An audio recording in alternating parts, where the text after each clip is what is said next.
ஈஸியான கிரேவி எப்படி வைக்கிறதுன்னு சிம்பிளாக சொல்கிறேன் பாருங்கள்.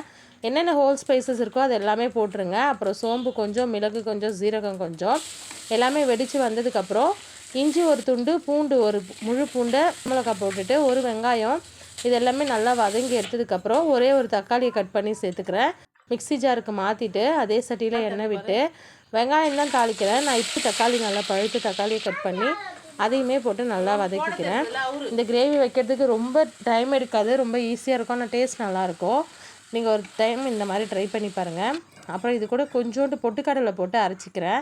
பொட்டுக்கடலை எதுக்குன்னா கிரேவி வந்து கெட்டியாக்கி தரும், அதுக்காக. இது வெங்காயம் தக்காளி வதங்கினதுக்கப்புறம் மஞ்சத்தூள் போட்டு கழுவி வச்சுருந்த சிக்கனை இது கூட சேர்த்துட்டு நல்லா வதக்கி எடுத்துக்கலாம். இதை வதக்கினதுக்கப்புறம் நம்ம ஏற்கனவே அரைச்சி வச்சுருந்தோம்ல அந்த பேஸ்ட்டு இது கூட சேர்த்துக்கலாம்.